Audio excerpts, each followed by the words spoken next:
Hello friends, this video on electric charges and fields part 19 is brought to you by examfear.com. No more fear from exam. Please make sure that you have watched all the videos till part 18 before going ahead with part 19. So let us draw it separately. Let us say this was AB, right? And this was the perpendicular which we drew. This angle was 90 minus theta, right? And this angle is 90 because we had drawn perpendicular. Okay, so this is my triangle. So now in this triangle we can say that sine of 90 minus theta. What is sine theta? Sine theta is equal to perpendicular by hypotenuse. So for 90 minus theta, the perpendicular is AM and the hypotenuse will be AB. So this will be equal to AM divided by AB. Now what is AB? AB was nothing but DL, the small length which we selected. So this AM divided by DL, right? Now what is sine 90 minus theta? From trigonometry we know that sine 90 minus theta is equal to cos theta. So cos theta is equal to AM divided by DL. So we can say DL cos theta is equal to AM, right? Okay. So now you go back to your expression for electric field. What did we get? The expression was K lambda DL divided by x square into cos theta. So here we can replace this DL cos theta with this value AM. So this becomes integration K lambda AM divided by x square, right? So now again, what can we do with this AM? Now let us again look at this figure. This is my A, this is my B. This was the angle this is the distance from the point P, right? Similarly from A also the P was connected somewhat like this. This was the perpendicular which we had drawn, that is M. And this angle was 90 minus theta, right?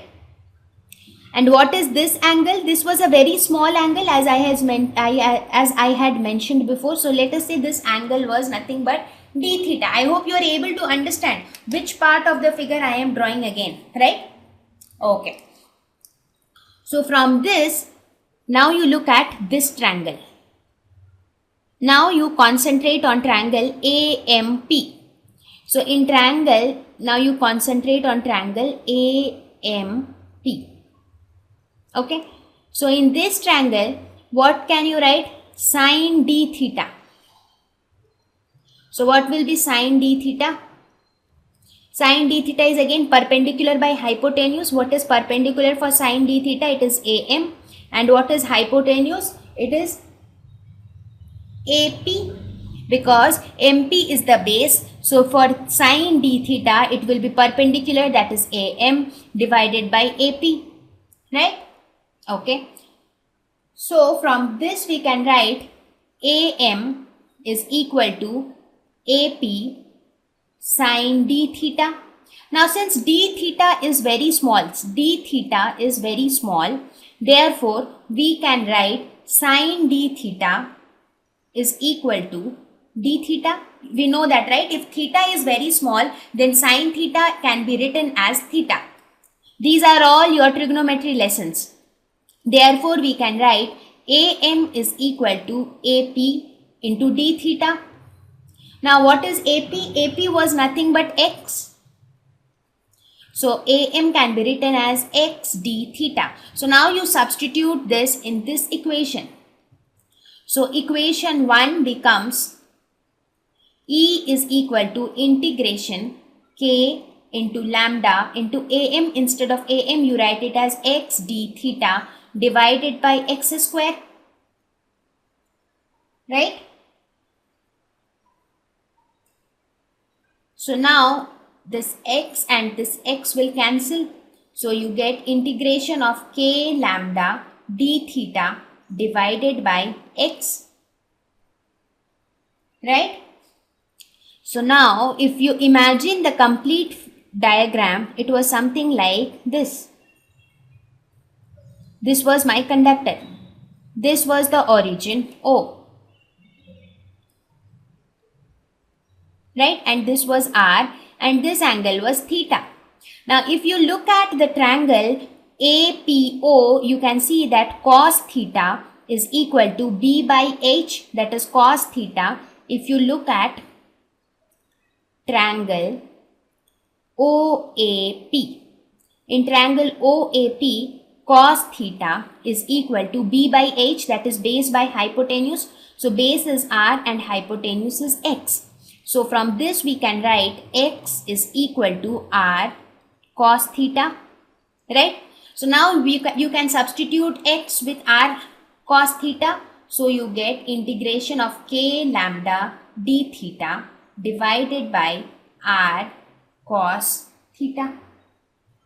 Oops, I made a mistake here.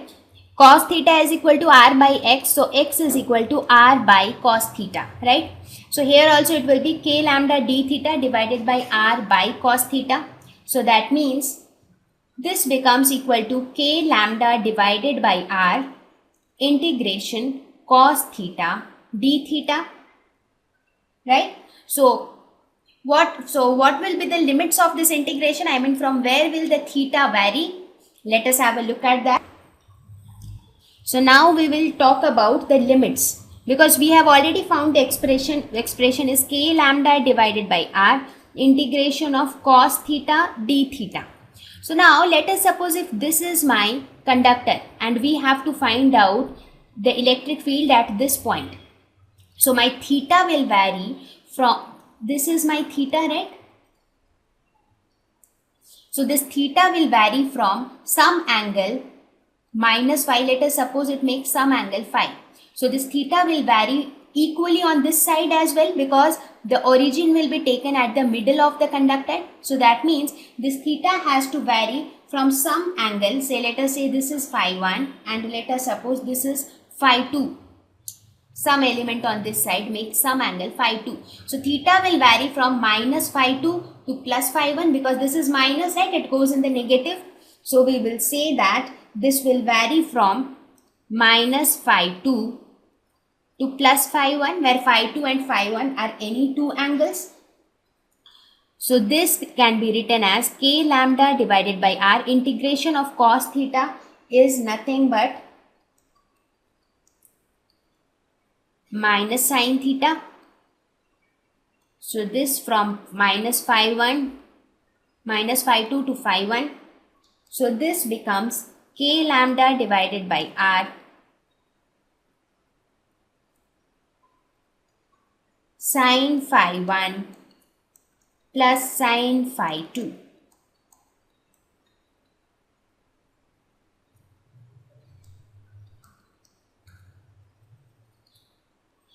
So the electric field becomes equal to sin phi 1 plus sin phi 2. So this becomes the general expression for electric field due to any long conductor. Now, if the conductor is of finite length, what will happen? Your expression will still remain the same, just that the values of phi 1 and phi 2 will change. Similarly, if the conductor is finite at one end, that means one end is fixed and the other end goes infinitely. So even in that case, your phi 1 and phi 2 will get changed. Now let us talk about certain special cases. Suppose, first of all, I talk about the case when the conductor is infinite. Infinite means at this end the conductor keeps going and going. Similarly, at this end it keeps going and going. Now as the conductor moves to this end, this angle phi 1 keeps increasing. So what is the maximum value that phi 1 can take? The maximum value that it can take, it will keep on increasing like this. Okay. So the maximum value which it can take is 90 degree, that is pi by 2 if the conductor is infinite. So if the conductor is infinite, phi 1 can go till pi by 2. Similarly, phi 2 can also go till pi by 2 in the negative direction, right? So both will go to pi by 2 if the conductor is infinite at both ends. Therefore, what will be the electric field? So electric field will be equal to k lambda by r sine pi by 2 plus sine pi by 2. So sine pi by 2 is 1. Therefore, this becomes equal to 2k lambda by r. So this would be the electric field produced at any point due to an infinite long conductor. Now let us suppose that the conductor is infinite at one end and the other end is fixed here. Let us suppose one end infinite and the other end fixed at origin. So if the conductor starts from here and it keeps going infinitely above, that means your phi 1 here also will be equal to pi by 2. But what will be your phi 2 in this case? Phi 2 will be equal to 0 because it is fixed here. It is not going at all. That means the angle it makes is 0. Therefore, your electric field will be equal to k lambda by r sine pi by 2 plus sine 0. So sine 0 is 0. Therefore, this is equal to k lambda by r. Okay, so I hope you understood. I mean, the derivation was quite lengthy. But if you understand it, there is no need to practice it again and again. It is just that you have to understand the steps which have been followed. Okay, so this is how we calculate the electric field intensity at some point due to an infinite long conductor. Now we will calculate electric field intensity due to a circular coil. What I am planning to do is, before I go further and I talk about electric dipole or Gauss law, I want to tell you how we calculate electric field intensity even without taking any help of Gauss law. When we study Gauss law, then I will tell you how does the application of Gauss law makes it easier to calculate electric field intensity. There also we will calculate electric field intensity, but there we will calculate it very quickly with the help of Gauss law. So right now you should know the basics. How do we approach if we have to find out the electric field intensity? If you know these approaches, trust me, it will make very easy for you to at certain times you can apply these kind of tricks to solve numericals, and that becomes helpful. So let us go. Thank you. Please visit examfear.com to watch free educational videos, try free online tests, get the best quality study materials, study from the best tutors and mentors, and much more. Thank you once again.